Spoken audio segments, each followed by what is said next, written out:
అందరికీ శుభోదయం. ఈరోజు మన యాక్టివిటీ తరగతి గది నియమాలను గోడ పోస్టర్పై తయారు చేయడం.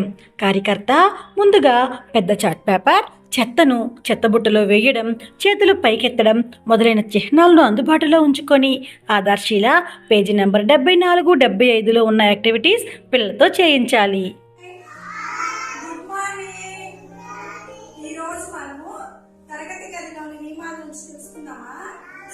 క్లాస్ రూమ్ రూల్స్ అన్నమాట. క్లాస్ రూమ్ లో ఉన్నప్పుడు ఎలాంటి రూల్స్ ఉంటాయో తెలుసుకోవడము. నేను చూపిస్తా చార్ట్, మీరు చెప్పాలన్నమాట. ఇక్కడ ఏం చేస్తున్నారు పిల్లలు? డస్ట్బిన్ లో చెత్త వేస్తున్నారు కదా, మరి మనం కూడా అలాగే చేయాలి కదా. డస్ట్బిన్ లో వేయాలి. మనకి ఇక్కడ తడి చెత్త, పొడి చెత్త అని రెండు ఉంటాయి అన్నమాట. పొడి చెత్త అంటే మీరు వేస్తారా? ఏమేమి తెస్తారు మీరు? Chocolate covers, biscuit covers, papers, అవన్నీ పొడి చెత్తలో వేయాలి. తడి చెత్త అంటే మనం కూరగాయలు కట్ చేస్తాం కదా, ఆ కూరగాయలు కట్ చేసినప్పుడు వచ్చే వేస్ట్ ని తడి చెత్త అంటారు అన్నమాట. అవి వేయాలి. చెత్త అంతా ఎక్కడ వేయాలి? ఎవరైనా డస్ట్బిన్ లో వేయాలి. అందరు డస్ట్బిన్ వాడతారా? Very good.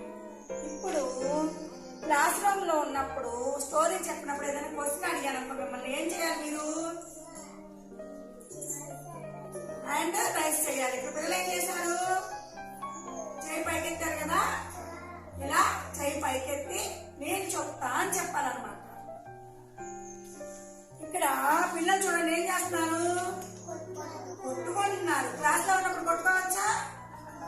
కొట్టుకోకూడదు. కొట్టుకోకుండా చక్కగా ఫ్రెండ్స్ లా కలిసిమెలిసి ఉండాలన్నమాట. ఇక్కడ ఏం చేస్తున్నారు పిల్లలు?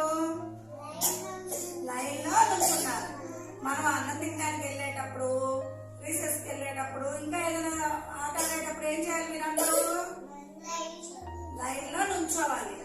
ఇవన్నీ క్లాస్ రూమ్ రూల్స్ అన్నమాట. తరగతి గదిలో మనం నియమాలు ఇవన్నీ తరగతి గదిలో ఉన్నప్పుడు మనం ఇలా పాటించాలి. ఈ రోజు మనం మంచి అలవాట్లు నేర్చుకుందాం. ఇక్కడ చూడండి, చెత్త ఎక్కువగా ఉందనుకోండి, చెత్తను తీసుకెళ్ళి ఎక్కడ వేస్తాం పిల్లలు? డస్ట్బిన్ లో వేస్తామా? ఓకే. అయితే మీ ఇంట్లో కూడా చెత్త ఎక్కువ ఉందనుకోండి, అప్పుడు ఎక్కడ వేస్తారు? డస్ట్బిన్ లో వేస్తారా? సరే. అయితే ఇప్పుడు ఎవరికైనా ఇప్పుడు చేతులు కడుక్కోవడానికి బయటకు వెళ్తారు కదా, వెళ్ళేటప్పుడు ఎలా వెళ్తారు? సాకి వాష్రూమ్కి వెళ్ళేటప్పుడు ఎలా వెళ్తారు? వెళ్తారా? ఓకే. అయితే ఇక్కడ నేను ఒక పండు పేరు చెప్తాను, అది ఎవరికి ఇష్టమో వాళ్ళు చెయ్యకి చెప్పాలి. ఓకేనా?